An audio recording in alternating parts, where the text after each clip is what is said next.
ہم تو رکھتے ہیں مسلمانوں کا دین، دل سے ہے خدا میں ختم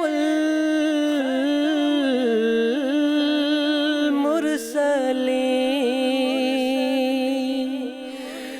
دل سے ہے خدا میں ختم المرسلین،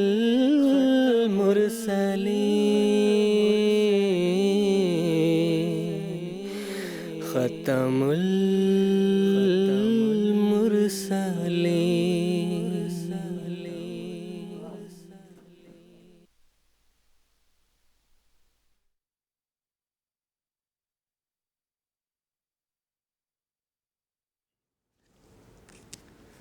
اعوذ باللہ من الشیطان الرجیم، بسم اللہ الرحمن الرحیم۔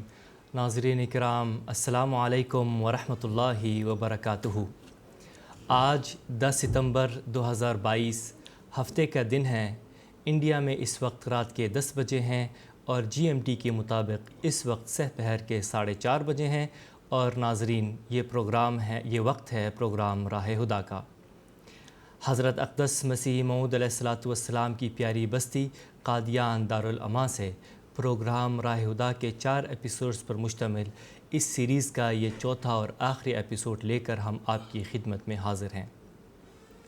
حسب معمول ہمارا آج کا یہ پروگرام ناظرین کی خدمت میں لائیو پیش کیا جا رہا ہے، اور لائیو ہونے کے ساتھ ساتھ ہمارا یہ پروگرام انٹریکٹیو بھی ہوگا، یعنی ہم اپنی اسٹوڈیو کی ڈسکشن کے ساتھ ساتھ اپنے ناظرین کی ٹیلی فون کالز ریسیو کریں گے، ان کے سوالات کو سنیں گے، اور جو علماء کرام اس وقت پینل میں موجود ہیں وہ ان کے سوالات کے جوابات بھی اسی پروگرام کے ذریعے سے دیں گے۔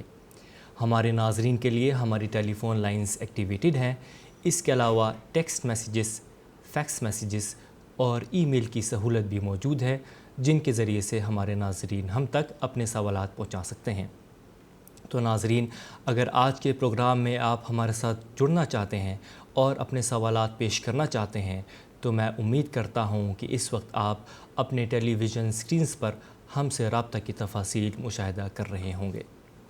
ناظرین کرام، قادیان دارالاماں سے 4 ایپیسوڈز پر مشتمل اس سیریز کا یہ چوتھا اور آخری ایپیسوڈ ہے، اور اس مکمل سیریز میں ہم اسلامی نقطہ نظریے سے معاشرتی امن کے متعلق گفتگو کر رہے ہیں۔ ہمارے علماء کرام قرآن کریم کی آیات، احادیث رسول کریم صلی اللہ علیہ وسلم، حضرت اقدس مسیح موعود علیہ السلام کے اقوال، اور بالخصوص حضرت خلیفۃ المسیح الخامس ایدہ اللہ تعالی بنصر العزیز کے ارشادات کی روشنی میں جوابات دے رہے ہیں، اور اس بہت ہی اہم موضوع کو ہمیں سمجھانے کی کوشش کر رہے ہیں۔ اس ضمن میں اگر آپ کے ذہن میں کوئی بھی سوال ہو تو آپ ہم سے رابطہ کر کے اپنے سوالات پیش کر سکتے ہیں۔ حسب معمول ہمارے آج کے پروگرام میں 2 علماء شریک گفتگو ہوں گے۔ پہلے میں ان کا تعارف کروا دیتا ہوں۔ محترم مولانا محمد کریم الدین شاہد صاحب، اور آپ کی ساتھ والی نشست پر تشریف فرما ہیں محترم مولانا منیر احمد خادم صاحب۔ میں آپ دونوں حضرات کا اس پروگرام میں خیر مقدم کرتا ہوں۔ ناظرین کرام، اگر ہم قرآنی آیات پر غور کریں اور رسول کریم صلی اللہ علیہ وسلم کی سیرت اور اس وقت کی تاریخ کا جائزہ لیں تو ہمیں یہ بات واضح طور پر معلوم ہو جاتی ہے کہ اسلام کا اصل مقصد اور مدعا یہی ہے کہ معاشرے میں ہر سطح پر امن اور سکون قائم کیا جائے، اور کوئی بھی معاشرہ اگر اسلامی تعلیمات پر عمل کرے تو یقیناً وہ معاشرہ پرامن اور پرسکون بن سکتا ہے۔ رسول کریم صلی اللہ علیہ وسلم نے ایک طرف ہماری جہاں توجہ بڑے بڑے امور کی طرف دلائی ہے، وہاں چھوٹے چھوٹے امور بھی ہمیں سکھائے ہیں جس سے معاشرے میں امن اور خوشی قائم کی جا سکتی ہے۔ رسول کریم صلی اللہ علیہ وسلم نے ایک موقع پر فرمایا، تبسمک فی وجہ اخیک لک صدقہ، یعنی اگر تو اپنے بھائی کے چہرے پر مسکرا دیتا ہے یہ بھی ایک صدقہ ہے۔ یعنی اگر ہم معاشرے میں آتے جاتے اپنے دوستوں سے، اپنے ملنے والوں سے مسکرا کر ملیں تو ایک طرف جہاں ہمیں اللہ تعالیٰ کی خوشنودی حاصل ہوگی، دوسری طرف اس انسان کی محبت اور اس کا اعتماد بھی حاصل ہوگا، اور اس طرح معاشرے میں امن اور سکون قائم رکھا جا سکتا ہے۔ اب اس پروگرام کا پہلا سوال میں محترم مولانا محمد کریم الدین شاہد صاحب سے پوچھنا چاہوں گا کہ اسلام کسی بھی قسم کے تشدد کو سختی سے منع کرتا ہے، دوسری طرف عقیدے کی آزادی اور اظہار رائے کی جو آزادی ہے اس کا حامی ہے۔ براہ کرم اس بارے میں ہمیں کچھ بتائیں۔ جزاکم اللہ۔ بسم اللہ الرحمن الرحیم۔ ناظرین و سامعین کرام، اسلام کے لفظی معنی اگر ہم دیکھیں تو اس میں کامل فرما برداری اختیار کرنے کے معنی ہے، اور اس کو ہم یوں بھی کہہ سکتے ہیں کہ صلح، امن اور آشتی۔ اور حضرت صلی اللہ علیہ وسلم نے خاص طور پر اس بارے میں ہمیں ہدایت فرمائی ہے کہ المسلم من سلم المسلمون من لسانہ و یدہ۔ اصل مسلمان وہ ہے جس کے زبان سے اور جس کے ہاتھ سے دوسرے صلح پسند لوگ جو ہیں وہ محفوظ رہیں۔ اور اگر کوئی شخص زبان سے کسی کو گالیاں دیتا ہے یا کسی کو برا بھلا کہتا ہے یا اپنے ہاتھ سے کسی کو تکلیف پہنچاتا ہے تو اصل میں حضرت صلی اللہ علیہ وسلم اور اسلام کے نزدیک وہ حقیقی طور پر مسلمان ہے ہی نہیں۔ تو اس اعتبار سے ہم یہ دیکھتے ہیں کہ قرآن مجید نے اس بات کو بھی بڑی وضاحت کے ساتھ بیان کیا ہے کہ ہوا سماکم المسلمین من قبل وفی ھذا، کہ اے لوگو یہ مسلمان نام یا اسلام کا جو نام ہے یہ کوئی نیا نام نہیں ہے، بلکہ جب سے اللہ تعالیٰ نے انبیاء کو مبعوث کرنا شروع کیا ہے اس وقت سے لے کر اب تک حضرت صلی اللہ علیہ وسلم کا جب کہ دور آیا ہے جو خاتم النبیین صلی اللہ علیہ وسلم کا دور ہے، ہوا سماکم المسلمین، شروع سے ہی اللہ تعالیٰ نے تم لوگوں کو مسلمان کے نام سے خطاب فرمایا ہے۔ تو لہٰذا اسلام کوئی نیا مذہب نہیں ہے، بلکہ یہ جب سے دنیا پیدا ہوئی ہے، جب سے رسالت اور نبوت کا سلسلہ جاری ہوا ہے، تب سے ہم یہ کہتے ہیں کہ اللہ تعالیٰ نے ان سب کا نام مسلمان ہی رکھا ہے، اور اس پہ معنی یہی ہے کہ صلح، امن اور شانتی چاہنے والے لوگوں کو کسی طرح سے بھی نہ زبان سے نہ ہاتھ سے تکلیف نہ پہنچانے والے ایسے لوگ دراصل مسلمان ہیں۔ میں سمجھتا ہوں کہ یہ جو ہمارے ہندو بھائی کہتے ہیں کہ اہنسا پرمو دھرما، اس کا بھی مفہوم یہی ہے۔ اہنسا کے معنی ہے عدم تشدد، کسی کو تکلیف نہیں پہنچانا ہے اہنسا کے معنی۔ اب اہنسا کو پرمو دھرما جب کہا گیا ہے تو اس کا مطلب یہی ہے کہ ہم گویا کہ مسلمان ہیں، ہم کسی کو تکلیف پہنچانا نہیں چاہتے، کسی کو آزار پہنچانا نہیں چاہتے۔ تو یہ معاملہ اس لحاظ سے ہم کہتے ہیں کہ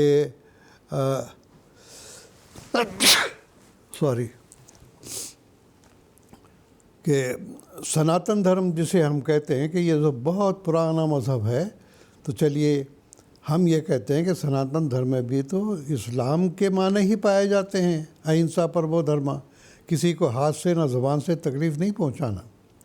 تو بہرحال قصہ مختصر یہ کہ اسلام کے معنوں میں ہی صلح، امن اور آشتی کے مفہوم پائے جاتے ہیں، اور اس کے علاوہ حضرت صلی اللہ علیہ وسلم کا قول جیسا کہ میں نے بیان کیا ہے، زبان سے اور ہاتھ سے کسی کو کسی قسم کی کوئی تکلیف نہیں پہنچانا۔ پھر دیکھیے لوگ یہ کہتے ہیں کہ اسلام نعوذ باللہ من ذالک یہ تشدد کے ذریعے سے پھیلا ہے، یہ بھی ایک غلط خیال لوگوں کے دلوں میں بٹھایا گیا ہے۔ کیوں؟ اس واسطے کہ قرآن مجید کہتا ہے لا اکراہ فی الدین ہے، سورۃ البقرہ کی 257ویں آیت ہے یہ، کہ دین کے معاملے میں، مذہب کے معاملے میں کسی قسم کی کوئی زبردستی نہیں کرنی ہے، کوئی اکراہ نہیں کرنا ہے، کسی کو زبردستی کسی پر زور نہیں دیا جا سکتا کہ تم یہ ہمارا عقیدہ قبول کرو۔ یہاں پر مجھے یاد آ رہا ہے کہ بیان کیا جاتا ہے کہ ایک پٹھان کو کسی وقت خیال آیا کہ ہم تو کچھ کام نہیں کرتا، کم از کم کسی ہندو کو مسلمان ہی بنا لے، لہٰذا تلوار لے کے وہ نکلا اور باہر دیکھا کہ ایک پنڈت جی جا رہے ہیں، تو اس کو پکڑ لیا، پکڑ کے کہنے لگا چلو تم آج تم کو مسلمان کر کے چھوڑے گی، تم کلمہ پڑھو۔ اس نے کہا کہ حضور مجھے تو کلمہ نہیں آتا، آپ پڑھائیے کلمہ۔ اس نے کہا خو آج تم بچ گیا، اس واسطے کلمہ ہم کو بھی نہیں آتی ہے۔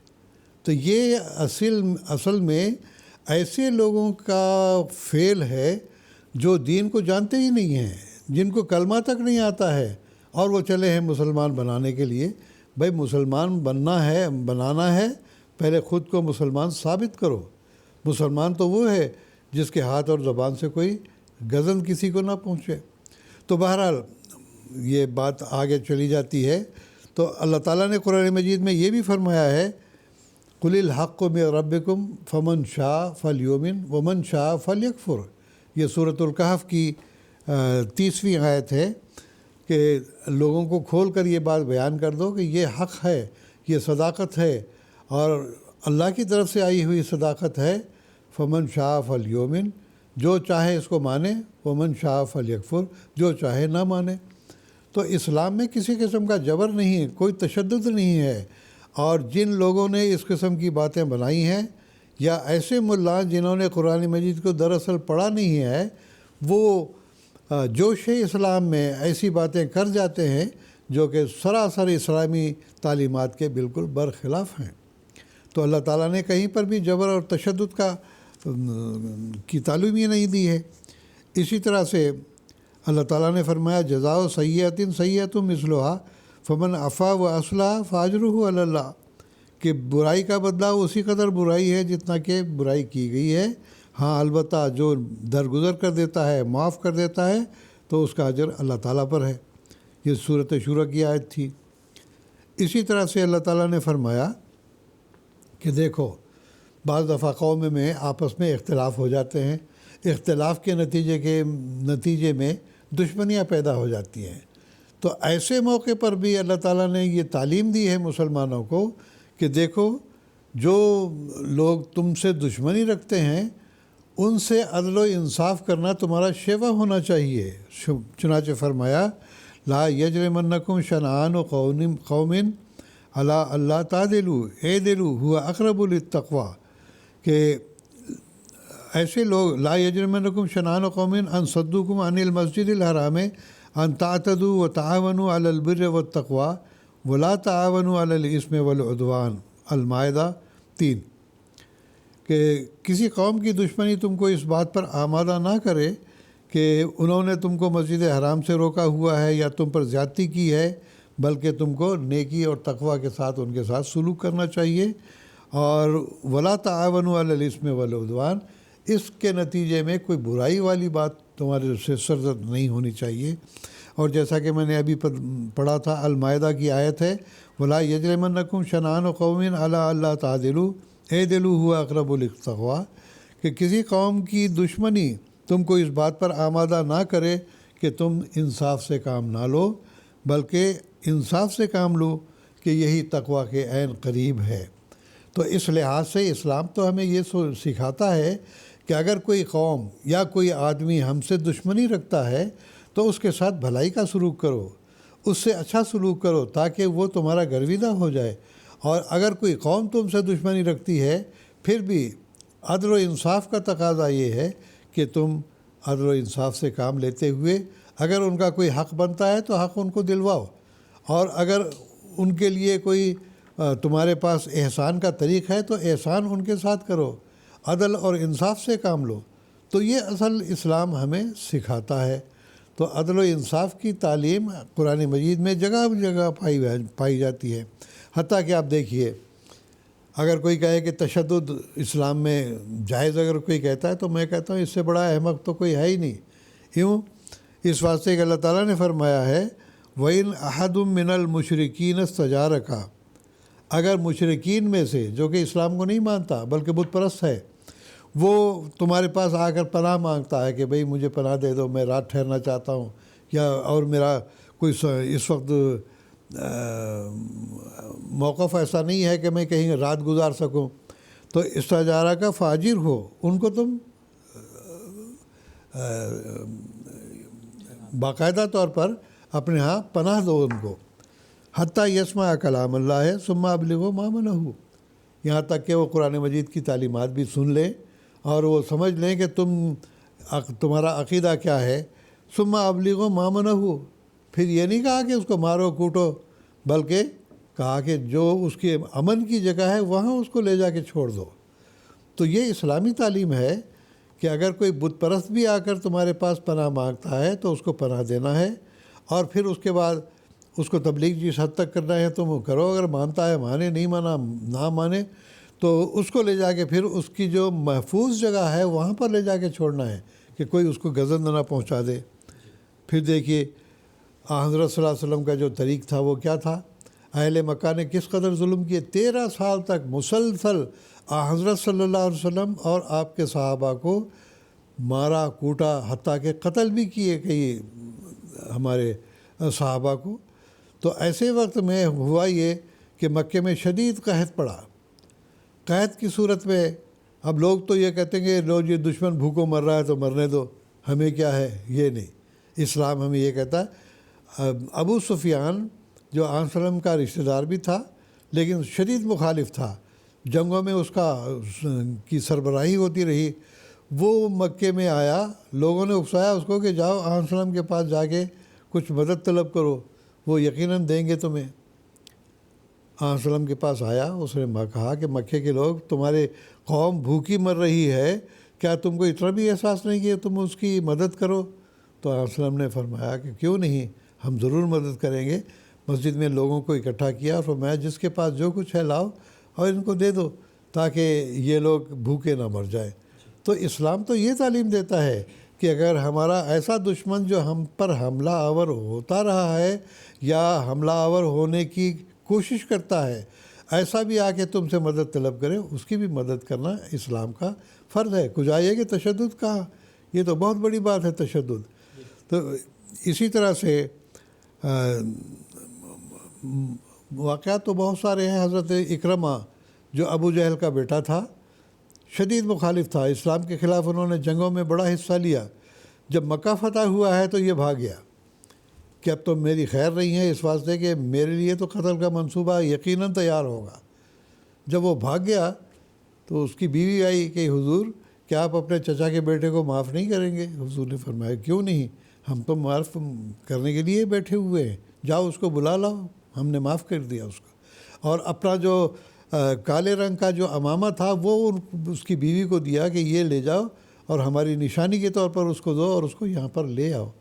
چنانچہ وہ بیوی گئی اور انہوں نے جا کے بتایا کہ حضرت صلی اللہ علیہ وسلم تو اتنے فراخ دل ہیں کہ باوجود تمہاری دشمنیوں کے انہوں نے تم کو معاف کر دیا ہے، کچھ آئے کہ تم کو قتل کریں، لہذا بھاگنے کی ضرورت نہیں، آؤ آن وسلم کے پاس آ کے معافی طلب کر لو، وہ تمہیں معاف کر دیں گے۔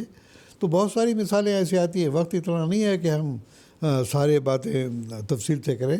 میں اب آخر میں اپنے بیان کو کم سے کم کرتا ہوا یہ کہتا ہوں کہ حضرت مسیح موعود علیہ الصلوۃ والسلام جو حضرت صلی اللہ علیہ وسلم کے غلام صادق ہیں، اور اس زمانے میں اللہ تعالیٰ نے آپ کو امن، صلح اور شانتی پھیلانے کے لیے مبعوث کیا ہوا ہے۔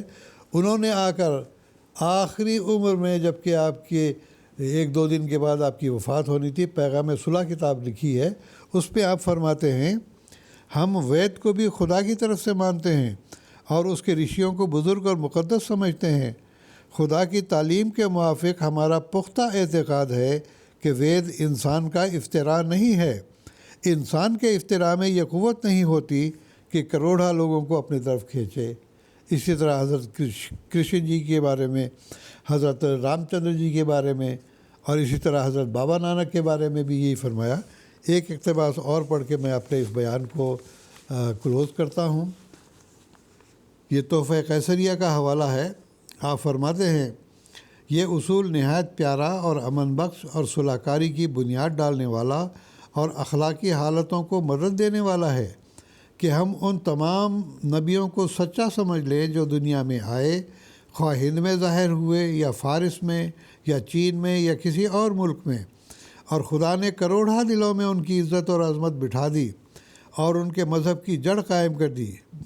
یہ بھی ایک سوچنے والی بات ہے کہ کوئی جھوٹا آدمی کھڑا ہو، کوئی بد کردار آدمی کھڑا ہو، اس کی تو عقیدت ہوتی نہیں لوگوں کے دلوں میں، بلکہ وہ کب کا مر گیا ہوتا۔ تو آپ فرماتے ہیں اور خدا نے کروڑا دلوں میں ان کی عزت اور عظمت بٹھا دی اور ان کے مذہب کی جڑ قائم کر دی، اور کئی صدیوں تک وہ مذہب چلا آیا۔ یہی اصول قرآن نے ہمیں سکھلایا۔ اس اصول کے لحاظ سے ہم ہر ایک مذہب کے پیشوا کو، جن کی سوانح اس تعریف کے نیچے آ گئی ہے، عزت کی نگاہ سے دیکھتے ہیں، گو وہ ہندوؤں کے مذہب کے پیشوا ہوں، یا فارسیوں کے مذہب کے، یا چینیوں کے مذہب کے، یا یہودیوں کے مذہب کے، یا عیسائیوں کے مذہب کے۔ تو یہ امن اور صلح کی وہ تعلیم ہے جو قرآن مجید سے اخذ کر کے حضرت اس زمانے کے امام حضرت مسیح موعود علیہ الصلوۃ والسلام نے دنیا کے سامنے پیش کی کہ اگر دنیا میں امن، صلح اور شانتی پھیلانا چاہتے ہو تو اس کا اصول یہی ہے، جس قدر بھی انبیاء آئے ہیں ان سب کی عزت اور عظمت اپنے دلوں میں قائم کرو، لوگوں کے دلوں میں بھی قائم کرو، اور ان کی عزت اور احترام دنیا کے اندر قائم کرنے کی کوشش کرو، اور یہی اصول ہے جو دنیا میں امن اور شانتی پھیلا سکتا ہے۔ جزاکم اللہ تعالی احسن الجزا۔ ناظرین، اب ایک ٹیلی فون کالر کو اپنے پروگرام میں شامل کرنے کی کوشش کرتے ہیں۔ میں بنگلہ دیش سے عارف الزمان صاحب سے بات کرنا چاہوں گا۔ السلام علیکم ورحمۃ اللہ عارف الزمان صاحب۔ وعلیکم السلام ورحمۃ اللہ وبرکاتہ۔ میری آواز آ رہی ہے؟ جی، برائے کر اپنا سوال پیش کریں۔ جی، معاشرے میں عورت کا حصہ آدھا ہے، 50%۔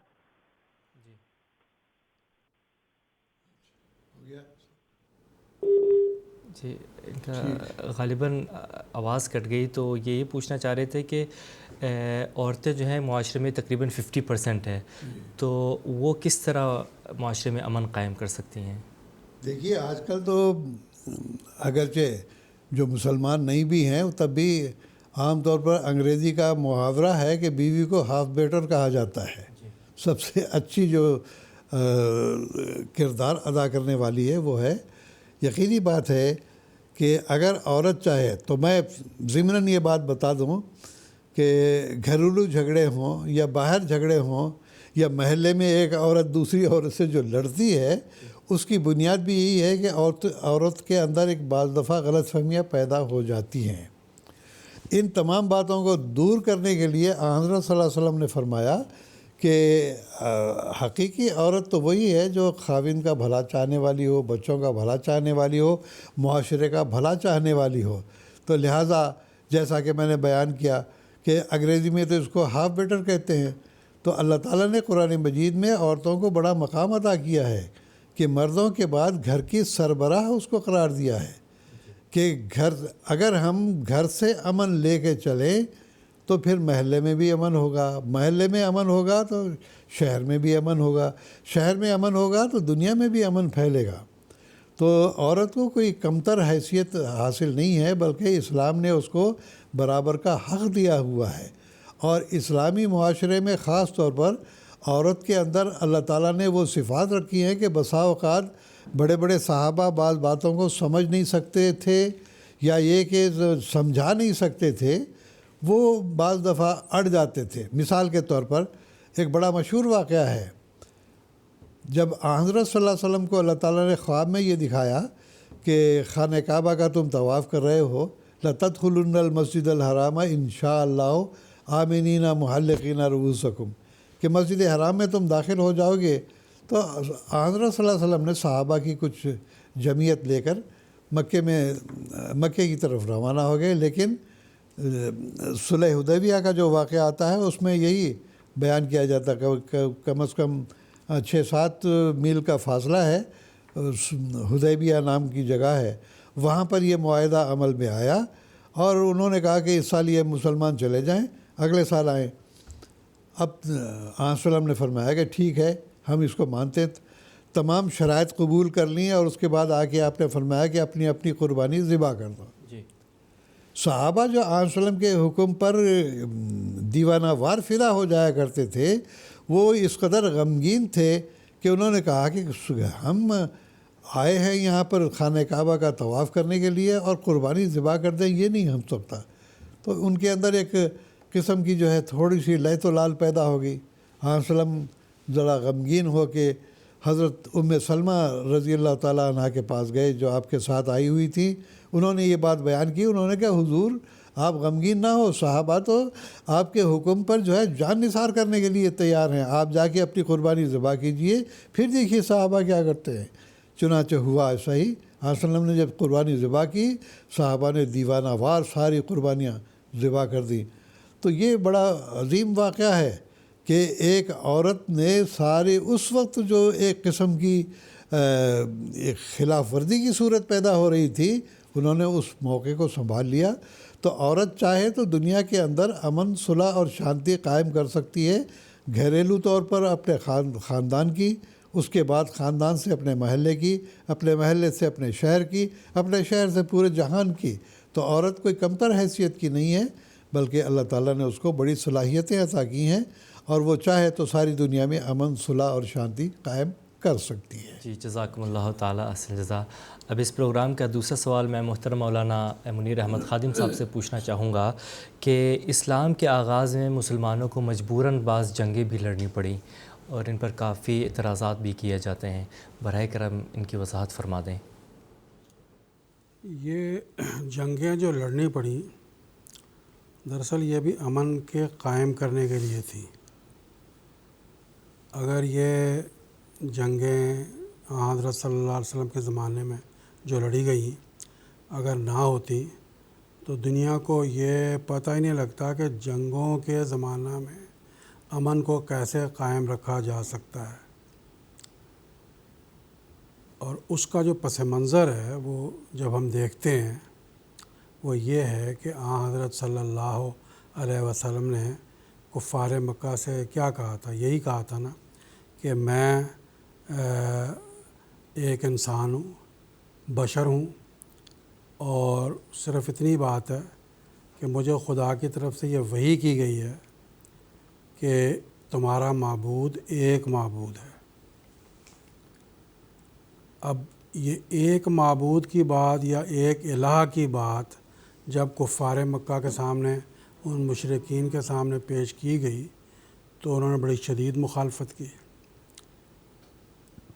انہوں نے کہا کہ یہ تو ایک تو مخالفت وہ کرتے بھی کیوں نہ, دراصل وہ جو انہوں نے بت بنائے ہوئے تھے وہ ان کی اقتصادی روزی روٹی کا بھی ایک ذریعہ تھے.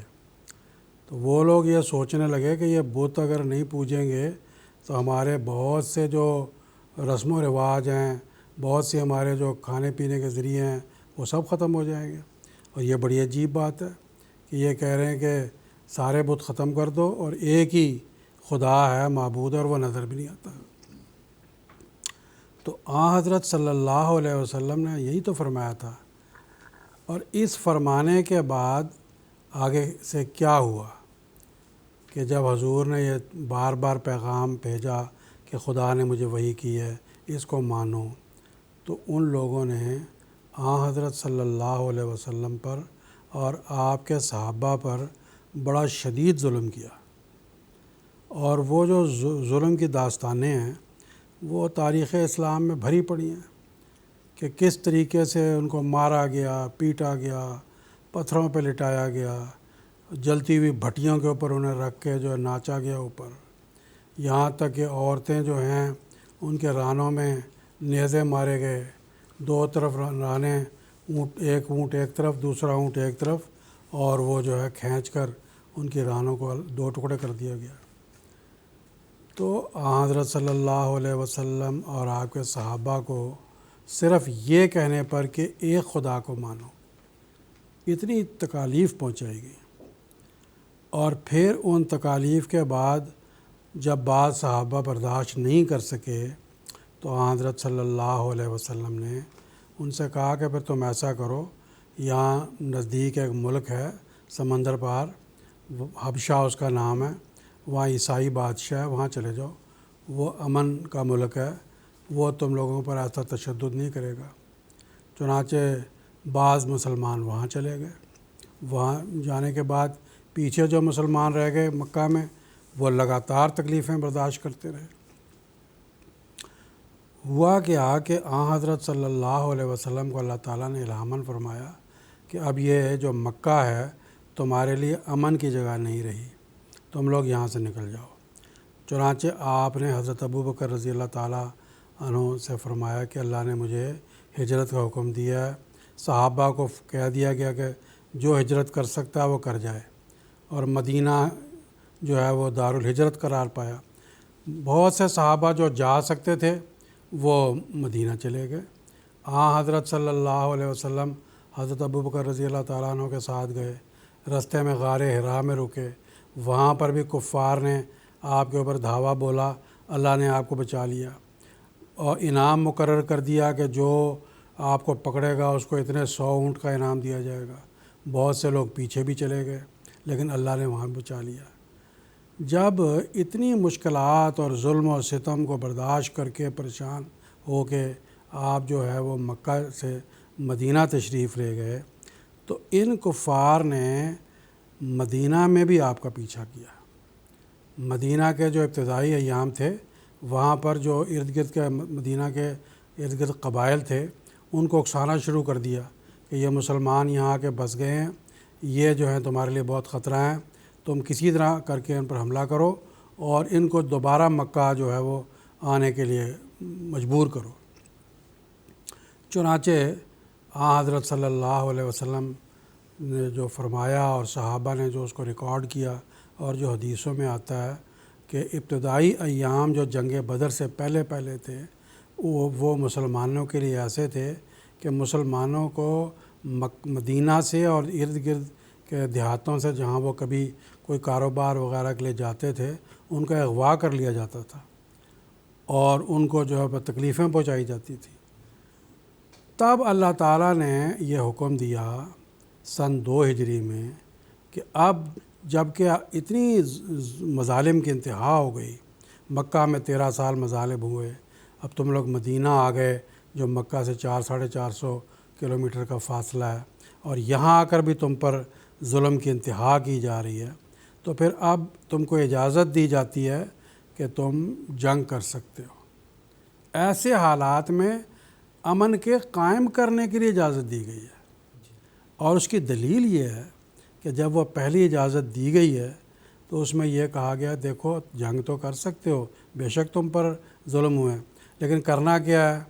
تم لوگوں نے ایسے موقع پر مساجد کی تو بعد میں ذکر فرمایا، لیکن پہلے فرمایا کہ جو یہودیوں کے معبد ہیں، جو راہب خانے ہیں، جو دیگر مذاہب کی عبادت گاہیں ہیں، پھر آخر میں آتا مساجد، ان کی حفاظت کرنی ہے۔ اور فرمایا کہ اگر اب ہم ان کو اجازت مسلمانوں کو جنگ کی نہیں دیتے تو دنیا میں امن کسی طرح بھی مذہبی اعتبار سے قائم ہو ہی نہیں سکتا۔ مذہب کے نام پر لوگ تشدد کریں گے، ظلم کریں گے۔ چنانچہ پہلی اجازت جو دی گئی تو وہ ایسی صورت میں دی گئی کہ مسلمانوں کے پاس نہ کوئی وافر مقدار میں ہتھیار تھے، نہ کوئی جتھا تھا۔ وہاں سے مکہ سے 1000 سے اوپر لوگ لیس ہو کے پوری تیاریاں کر کے آئے، اور یہاں پر ان بیچاروں کے پاس پوری تیاری بھی نہیں تھی، پورا ساز و سامان نہیں تھا، غربت کی حالت میں جو ہے وہ کھانے پینے کے لیے پریشان تھے۔ ایسی حالت میں بعض مسلمان حضرت صلی اللہ علیہ وسلم قرآن مجید نے فرمایا کہ یہ ذکر کرتے کہ اللہ فرماتا ہے تمہارے لیے لڑائی تو فرض کر دی گئی ہے لیکن وہ کرہ لکم، تم اس کو ناپسند کرتے ہو، اور ظاہر سی بات ہے جس کے ہاتھ میں بیچارے کے نہ تلوار ہے، نہ ہتھیار ہے، نہ مال و دولت ہے، وہ کیسے لڑائی کرنا چاہے گا؟ لیکن اللہ نے فرمایا میں ذمہ دار ہوں تمہارا، تو میں تمہاری مدد کروں گا۔ سورہ حج میں یہ آیت آتی ہے جو میں نے بھی ذکر کی، تو میں جو ہے انشاءاللہ تعالیٰ تمہاری مدد کروں گا، اللہ تم کو غالب کرے گا۔ چنانچہ وہ تھوڑی تعداد میں جو مسلمان تھے وہ ان دشمنوں پر غالب آئے، اور ان کو جو یہ تعلیم دی گئی جنگ کے موقع پر، وہ یہ تعلیم دی کہ دیکھو جنگ کرنے جا رہے ہو، بے شک کمزور ہو، لیکن کسی کا پانی نہیں روکنا، کوئی آدمی اگر مندر مسجد میں بیٹھا اس کو نقصان نہیں پہنچانا، کسی بوڑھے کو نہیں قتل کرنا، کسی عورت کو کچھ نہیں کہنا۔ تو اب یہ تو امن کو قائم کرنے کے لیے ہوئی لڑائی، امن سکھانے کے لیے اور امن قائم کرنے کے لیے۔ یہ جو جنیوا کنونشن ہے جو پچھلی صدی کی بات ہے، جس میں بعض باتیں کہی گئی ہیں تاریخ کا مطالعہ کیا جائے، احادیث کا مطالعہ کیا جائے تو جنگوں کے جو آداب حضرت صلی اللہ علیہ وسلم نے سکھائے ہیں تو وہ لگتا ہے کہ جنگوں کے حوالہ سے امن قائم کرنے کی ایک بے نظیر تعلیم ہے۔ کفار تو مسلمانوں کے جو مقتول ہیں ان کا مسئلہ کر رہے ہیں، ان کے ناک کان کاٹ رہے ہیں، اور فرمایا کہ نہیں تم نے مسئلہ نہیں کرنا۔ کفار ان کا پانی بند کر رہے ہیں، فرمایا تم نے پانی بند نہیں کرنا۔ وہ ان کو طرح طرح کی اور تکلیفیں پہنچا رہے ہیں، فرمایا کہ ایسا تم نے نہیں کرنا، نہ ان کی بھیڑ بکریاں لینی ہیں، نہ ان کے جو ہے وہ دوسرے مال و دولت پر قبضے کرنے ہیں۔ صرف امن قائم کرنے کے لیے دفاعی جنگ کی، تاکہ مذہب کے لحاظ سے دنیا میں امن کی ضمانت مل جائے، یہ اس طور پہ جنگ کی ابتدا ہوئی تھی، اور یہ مجبوراً مسلمانوں کو لڑنی پڑی، اور اس لیے کہ وہ مظالم کی انتہا ان پر کر دی گئی تھی۔ جی جزاکم اللہ تعالیٰ جزا۔ ایک ٹیکسٹ میسیج کی صورت میں ایک سوال موصول ہوا ہے، یہ فرماتے ہیں کیا کوئی ایسی حدیث ہے کہ اگر میرے بعد کوئی نبی آئے گا تو وہ عمر بن خطاب ہوگا؟ میں محترم مولانا منیر احمد خاتم صاحب سے درخواست کرتا ہوں کہ اختصار کے ساتھ ان کے سوال کا جواب دے دیں۔ میرے بعد کوئی اگر نبی آئے گا تو وہ عمر بن خطاب ہوگا، تو یہ تو اس کے علاوہ حضور صلی اللہ علیہ وسلم کی یہ حدیث ہے، وہ جو اصل تو یہ حدیث ہے لوکانہ بعدی نبی لکانہ عمر، کہ اگر میرے بعد کوئی نبی ہوگا۔ اب دیکھنے والی بات یہ ہے کہ حضرت صلی اللہ علیہ وسلم نے جو بعد کا لفظ یہاں استعمال فرمایا وہ کن معنوں میں استعمال فرمایا، یہ بڑی تفصیلی بات ہے۔ بعد کا لفظ حضرت صلی اللہ علیہ وسلم نے بعض مواقع پر استعمال فرمایا۔ اب یہ غیر احمدی ایک چھوٹی سی حدیث ہے نا، لا نبی آبادی، بس لا نبی آبادی کا ذکر کر کے کہہ دیتے ہیں کہ حضرت صلی اللہ علیہ وسلم کے بعد کوئی نبی نہیں ہے، اور انہوں نے جو ہے وہ نبی بنانا شروع کر دیا۔ لیکن ایک جنگ کے موقع پر جب کہ حضرت صلی اللہ علیہ وسلم جنگ کے لیے تشریف لے گئے تو آپ نے حضرت علی رضی اللہ تعالیٰ عنہ کو فرمایا کہ میں تم کو یہاں مدینہ میں امیر چھوڑ کر جا رہا ہوں، لیکن یہ یاد رکھنا کہ جس وقت حضرت ہارون کو موسیٰ علیہ السلام نے چھوڑا تھا تو وہ ان کے بعد حضرت ہارون نبی بھی تھے، لیکن میرے بعد کوئی نبی نہیں ہے۔ میرے بعد نبی کا مطلب یہ ہے کہ میری زندگی میں زندہ ہوں تو میرے بعد کوئی نبی نہیں ہوگا۔ یہ جو بعد کے الفاظ ہیں اور بعض جگہ بھی آتے ہیں، تو ہر ایک جگہ الگ الگ اس کا جو کانٹیکسٹ ہے، جو اس کے سیاق و سباق ہے، اس کو دیکھ کر ہی ہم اس کو اندازہ لگا سکتے ہیں۔ اب جو یہ فرمایا گیا ہے کہ اگر میرے بعد کوئی نبی ہوتا تو حضرت عمر رضی اللہ تعالیٰ عنہ ہوتے، تو حضرت عمر رضی اللہ تعالیٰ عنہ کی اس وقت کی بعض صفات کو محسوس کر کے کہ اگر کوئی نبی ہو سکتا، جیسا کہ شریعت کی بعض باتیں وہ مشورے دیتے ہیں یا اللہ تعالیٰ ان کو پہلے سے بتا دیتا ہے، جیسے حضرت صلی اللہ علیہ وسلم جب پردے کا حکم آیا تو حضرت عمر رضی اللہ تعالیٰ عنہ انہیں پہلے ہی ان کے دل میں آ گیا کہ پردہ عورتوں کو کرنا چاہیے۔ اسی طرح شریعت کے بعد اور احکامات بھی ہیں جو حضرت صلی اللہ علیہ وسلم نے کہ وہ حضرت عمر رضی اللہ تعالیٰ عنہ نے مشورے کے طور پر دیے، تو آپ نے فرمایا کہ یہی آیت جو ہے وہ قرآن مجید میں بھی پھر نازل ہوئی۔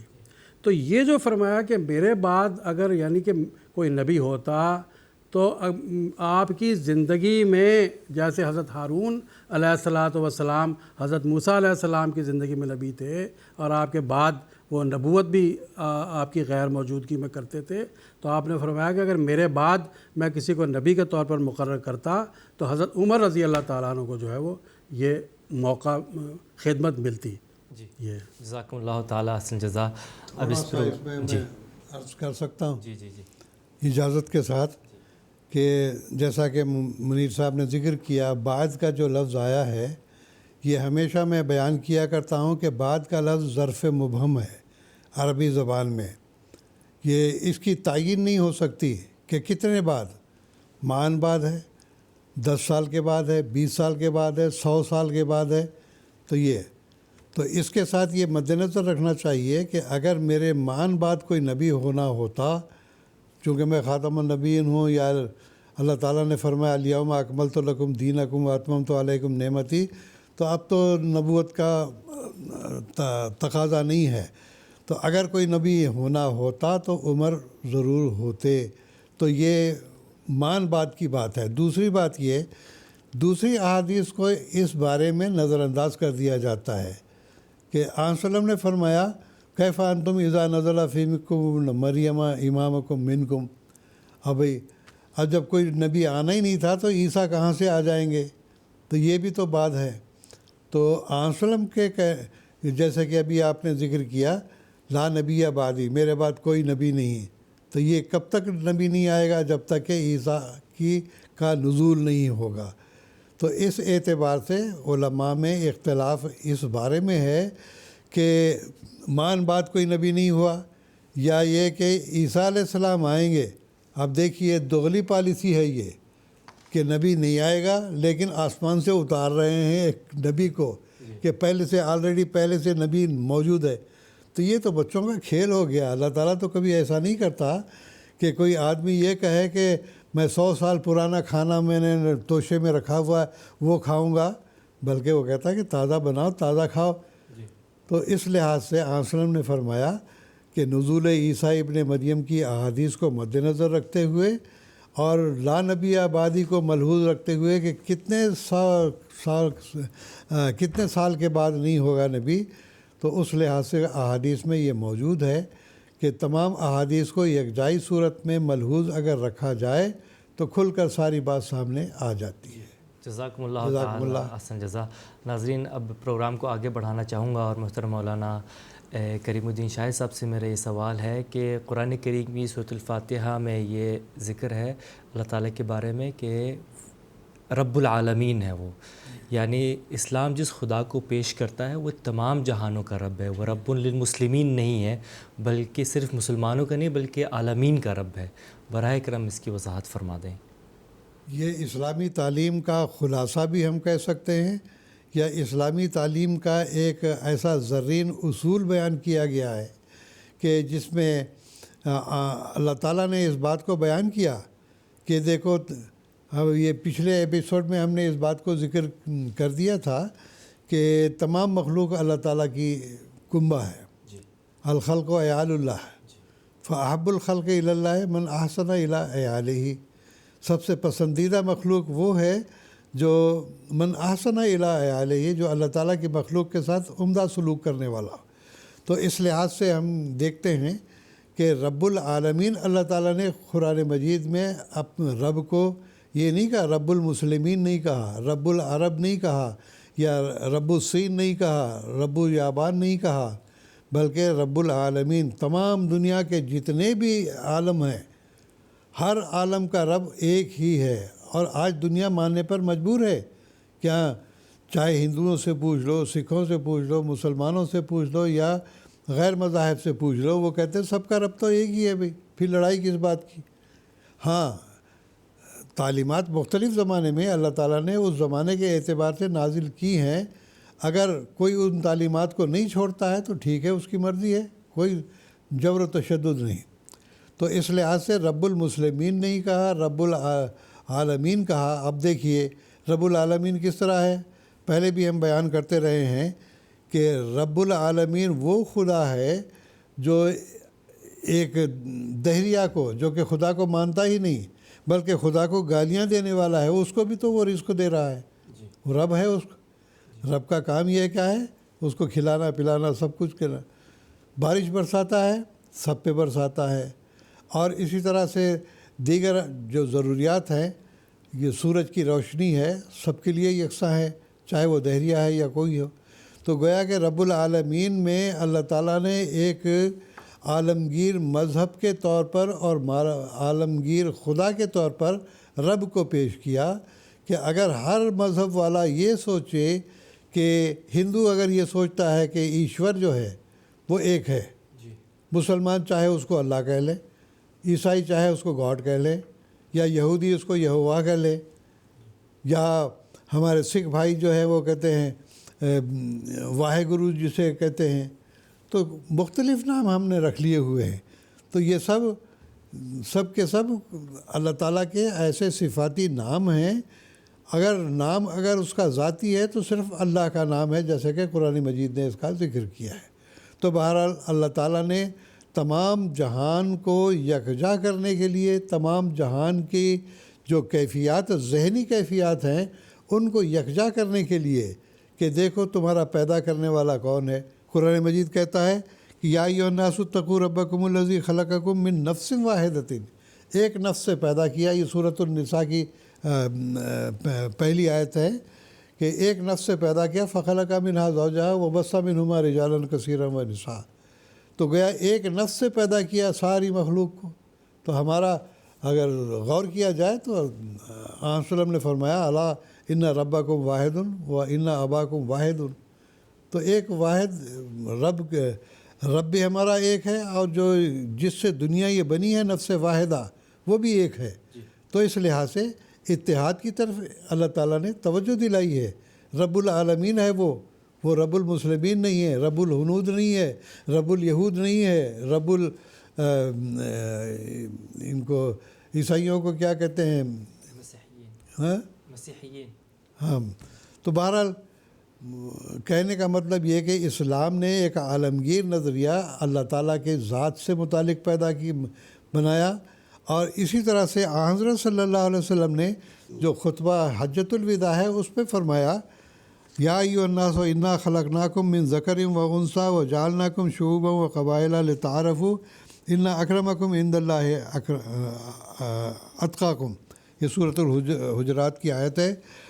اور آن وسلم نے فرمایا تمہارا رب ایک ہے اور تم سب آدم کی اولاد ہو. بنی نوع انسان آپس میں سب برابر ہیں، کسی کو کوئی حق نہیں کہ وہ دوسرے پر کسی قسم کی برتری کا دعویٰ کرے.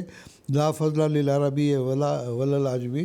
تو بہرحال ٹائم بہت مختصر ہے، میں زیادہ اس پہ زور نہ دیتا ہوا یہی کہوں گا کہ اے ہمارے بھائیوں، اگر عالمگیر طور پر دنیا میں امن، صلح اور شانتی قائم کرنا چاہتے ہو، ایک دوسرے کے ساتھ لڑنا بھیڑنا چھوڑ کر، جیسا کہ ابھی جنگ چل رہی ہے اور آئندہ بھیانک قسم کے ایسے حالات پیدا ہو رہے ہیں کہ جس کے نتیجے میں ساری دنیا جنگ کی لپیٹ میں آ جائے گی، تو کیا ہوگا؟ تباہی اور بربادی ہوگی.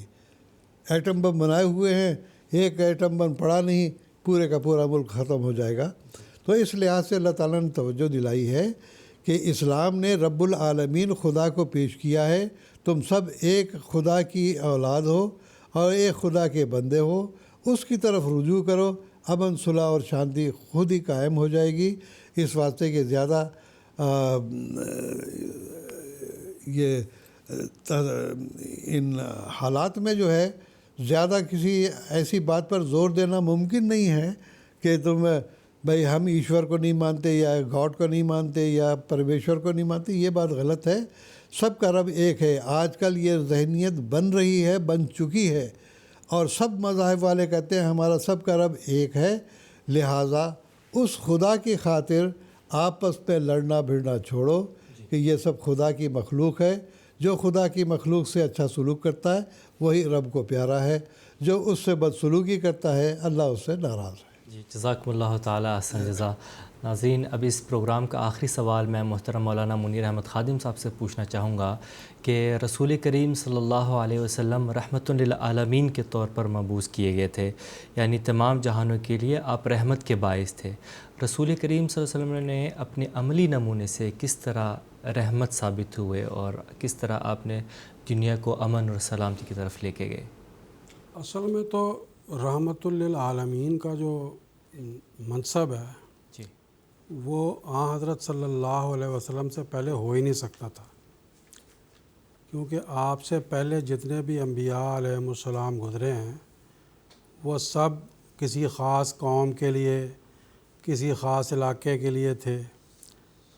تو وہ ان لوگوں کے لیے تو رحمت ہو سکتے ہیں اور ہوئے بھی ہیں، لیکن حضرت صلی اللہ علیہ وسلم ہی پوری دنیا کے لیے، عالمین کے لیے رحمت ہوئے، اس اعتبار سے کہ آپ کے ہی بارے میں اللہ تعالیٰ نے قرآن مجید میں فرمایا کہ میں یا ایھا الناس انی رسول اللہ الیکم جمیعا، اے لوگو میں تم سب کی طرف رسول بنا کر بھیجا گیا ہوں، سب کی طرف رسول بنا کر بھیجا گیا ہوں۔ اور تعلیم کون سی لائے ہیں؟ اس تعلیم کے بارے میں فرمایا کہ وہ تعلیم مکمل تعلیم ہے جو اللہ تعالیٰ نے مجھے دی ہے۔ الیوم اکملت لکم دینکم واتممت علیکم نعمتی ورضیت لکم الاسلام دینا۔ اور پھر فرمایا کہ یہ جو پوری دنیا کے لیے تعلیم ہے اور جو مکمل تعلیم ہے یہ اب پوری رہتی دنیا تک محفوظ رہے گی۔ اللہ تعالیٰ نے اس کی حفاظت کی ذمہ داری لی ہے۔ کیا فرمایا؟ انا نحنو نزلنا الذکر و انا لہو لحافظون، کہ ہم نے اس ذکر کو نازل کیا ہے اور ہم ہی اس کی حفاظت کرنے والے ہیں۔ چنانچہ جو بڑے بڑے رائٹرز ہیں، غیر مسلم رائٹرز ہیں، وہ بھی اس بات کو مانتے ہیں کہ قرآن مجید جو شروع میں نازل ہوا آج بالکل وہی قرآن مجید مسلمانوں کے ہاتھوں میں ہے۔ تو قرآن مجید سے پہلے اور اسلام سے پہلے کسی نبی نے بھی یہ دعویٰ نہیں کیا کہ وہ سب دنیا کے لیے ہے یا وہ مکمل ہے اس کی تعلیم، اور یہ کہ اس کی تعلیم محفوظ ہے۔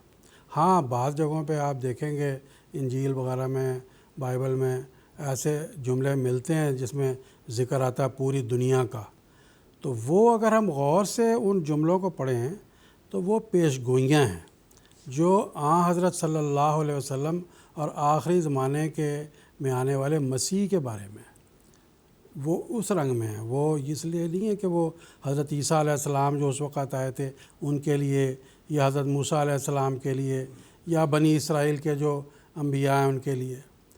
ادھر بھی آپ دیکھ لیں جو ہندوستان میں جو مذہب آیا، ہندو مذہب، اور جو اس کی تعلیم ہے جو پھیلائی گئی ہے، جو ان کے مذہب کی تعلیمات منوسمرتی کے ذریعہ دنیا میں پھیلائی جا رہی ہیں، ان میں کہیں پہ بھی نہیں لکھا گیا کہ پوری دنیا کا بھلا چاہو، پوری دنیا جو ہے اس کے ساتھ ایک جیسا سلوک کرو، بلکہ کسی قوم کے ساتھ کیسا سلوک، کسی قوم کے ساتھ دوسرا سلوک، کسی قوم کے ساتھ کوئی، اسی لیے کہ وہ لوگ اپنے اپنے علاقے کے لیے تھے، اپنی اپنی قوموں کے لیے تھے، اور وہ ان کی بھلائی چاہتے تھے۔ بنی اسرائیلی مذہب بنی اسرائیلیوں کے لیے تھا اور وہ بنی اسرائیلیوں کی بھلائی چاہتے تھے۔ اسی لیے لکھا ہے کہ بنی اسرائیلی سے سود نہیں لینا، باقیوں سے بے شک لے لو، لیکن اسلام کیا فرماتا ہے؟ کسی سے بھی نہیں لینا۔ تو رحمت للعالمین کا جو حقیقی مفہوم ہے وہ تو حضرت صلی اللہ علیہ وسلم کے زمانے میں ہی ہوا ہے۔ پھر اب آپ دیکھیں کہ رحمت للعالمین کا مطلب کیا ہے کہ آپ نے نہ صرف انصاف کی تعلیم دی بلکہ احسان کی تعلیم دی۔ رحمت کا جو مفہوم ہے کس طریقے سے آگے بڑھتا چلا جا رہا ہے۔ پھر اللہ تعالیٰ نے آپ کو فرمایا صرف احسان نہیں بلکہ ایسا سلوک کرو بنی نوع انسان سے جیسے ایک مادر مہربان اپنے بچوں سے کرتی ہے، یہاں تک کہ رحمت کی تعلیم دی گئی ہے۔ اور پھر یہ سوال پیدا ہوتا ہے کہ وہ لوگ جن سے ہماری دشمنیاں چل رہی ہیں، ابھی پہلے سوال کے جواب میں جیسے میں نے ذکر کیا، ان کے ساتھ کیسے جنگوں کے موقع پر فرمایا گیا، اور یہاں فرمایا گیا دشمنوں کے بارے میں کہ ولا یجرمنکم شنآن قوم علی اللہ تعدلوا، کہ کسی قوم کی دشمنی تمہیں اس بات پر آمادہ نہ کرے کہ تم انصاف نہ کرو۔ اعدلوا هو اقرب للتقوی، انصاف کرو، انصاف تقوی کے زیادہ قریب ہے۔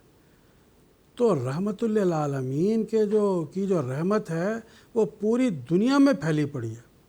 اور اس میں ایک خاص بات مذہب اسلام کے حوالے سے ہے کہ حضرت صلی اللہ علیہ وسلم نے صرف تعلیم نہیں دی بلکہ اس تعلیم کو اپنی زندگی میں رائج کر کے بھی دکھایا۔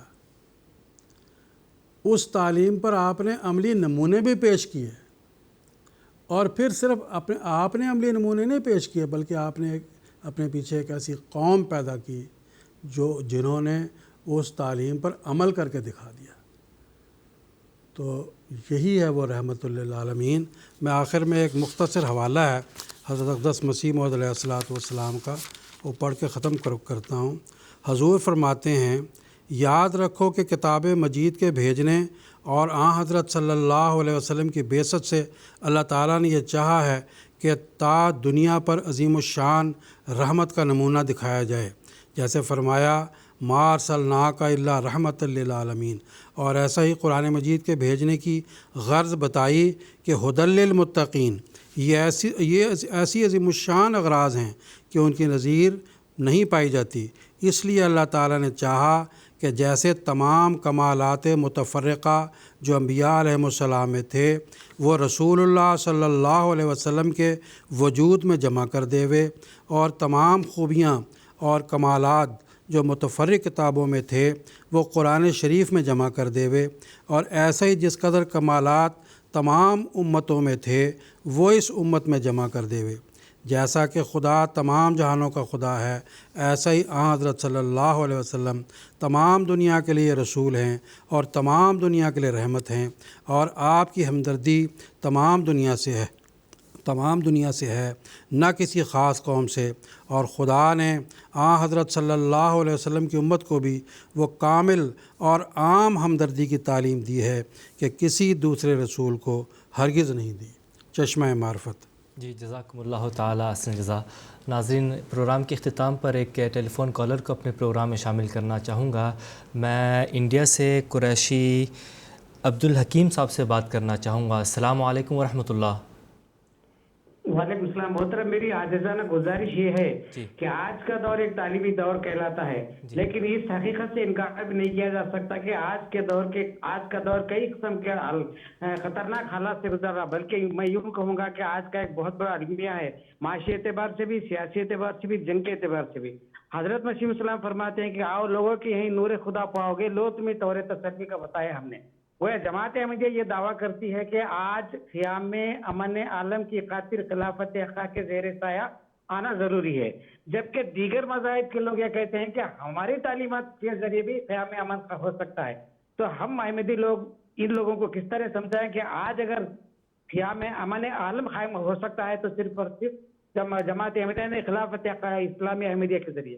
ذرا اس پر ذرا روشنی ڈالیں دیگر مذاہب کے تعلیمات کی روشنی پلیز۔ جی جزاکم اللہ تعالیٰ احسن جزا۔ میں محترم مولانا محمد کریم الدین صاحب سے درخواست کرتا ہوں اختصار کے ساتھ ان کے سوال کے جواب دے دیں۔ کہ آپ دنیا میں دیکھ رہے ہیں کہ کس قدر حالات سنگین سے سنگین ہوتے جا رہے ہیں، اور اس کا ذکر بھی ہمارے پیارے امام حضرت خلیفۃ المسیح الخامس سید اللہ تعالیٰ بن نصر العزیز نے کئی دفعہ فرمایا ہے، خطبات میں بھی اور خطابات میں بھی۔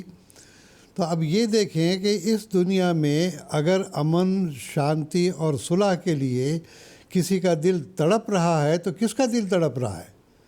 کیا امریکہ کا دل تڑپ رہا ہے، یا امریکہ کے صدر کا دل تڑپ رہا ہے، یا وزیر اعظم آپ کا جو ہے ہمارے ان کا دل تڑپ رہا ہے، یا یہ کہ یورپ کا دل تڑپ ہے؟ ادھر تو جنگ چھڑی ہوئی ہے روس کی، اب اس کا نام ہی کیا لیں ہم۔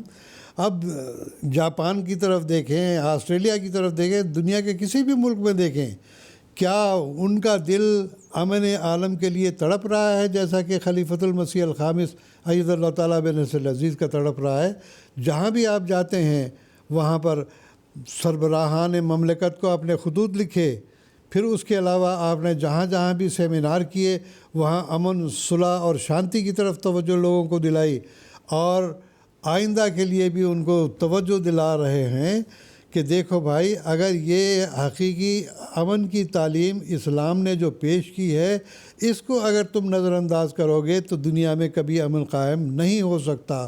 اور اسی بات کو لے کر ہمارے پیارے امام ہر ملک میں جاتے ہیں، جہاں بھی جاتے ہیں اسی بات کو لے کر جاتے ہیں، اور جہاں مسجد ہماری قائم ہوتی ہے وہاں پر جو آپ تعلیم دیتے ہیں لوگوں کو وہ بھی یہی ہے کہ یہ مسجد بنی ہے تو اللہ تعالیٰ کا گھر ہے یہ، اور یہیں سے جو ہے انشاءاللہ صلح، امن اور شانتی کی بنیاد پھیلے گی۔ تو اب میرے بھائی بات اصل یہی ہے کہ دنیا کے امن اور سلامتی کے لیے اگر کسی کا دل گریاں اور بریاں ہے، کسی کا دل تڑپ رہا ہے، تو وہ ہمارے پیارے امام خلیفۃ المسیح الخامس اید اللہ تعالیٰ بن نصر العزیز کا ہے۔ اس سے دنیا واضح طور پر یہ سمجھ سکتی ہے کہ آج دنیا میں اگر امن کوئی قائم کر سکتا ہے تو وہ صرف اور صرف خلافت احمدیہ ہی ہے۔ جی جزاکم اللہ تعالیٰ احسن جزا۔ ناظرین، اسی کے ساتھ ہمارے آج کا جو پروگرام ہے اس کا وقت ختم ہوا چاہتا ہے۔ اختتام پر حضرت اقدس مسیح موعود علیہ الصلوۃ والسلام کا ایک اقتباس پیش کرنا چاہوں گا۔ حضرت اقدس مسیح موعود علیہ الصلوۃ والسلام فرماتے ہیں، شریعت کے دو ہی بڑے حصے اور پہلو ہیں جن کی حفاظت انسان کو ضروری ہے، ایک حق اللہ، دوسرے حق العباد۔ حق اللہ تو یہ ہے کہ اللہ تعالیٰ کی محبت، اس کی اطاعت، عبادت، توحید، ذات اور صفات میں کسی دوسری ہستی کو شریک نہ کرنا، اور حق العباد یہ ہے کہ اپنے بھائیوں سے تکبر، خیانت اور ظلم کسی نوع کا نہ کیا جاوے۔ گویا اخلاقی حصے میں کسی قسم کا فتور نہ ہو۔ سننے میں تو یہ دو ہی فقرے ہیں، لیکن عمل کرنے میں بہت ہی مشکل ہیں۔ ملفوظات جلد 4 صفحہ نمبر 214۔ ناظرین، اسی کے ساتھ ہمارا جو آج کا ایپیسوڈ ہے وہ اختتام پذیر ہوتا ہے، اور قادیان دارالعلماء سے جو ہمارے راہ ہدایٰ کی یہ جو سیریز تھی اسی کے ساتھ وہ اختتام پذیر ہوتی ہے۔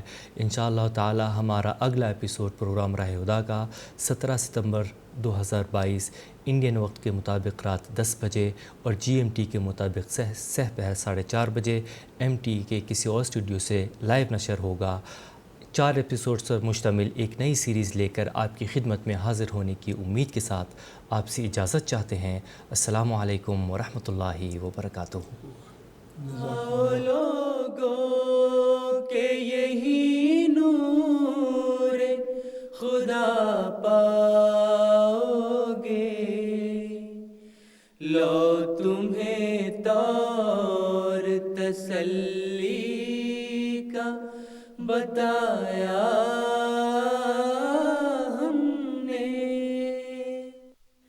آؤ لوگوں کہ یہی نور خدا پاؤ گے، لو تمہیں طور تسلی کا بتایا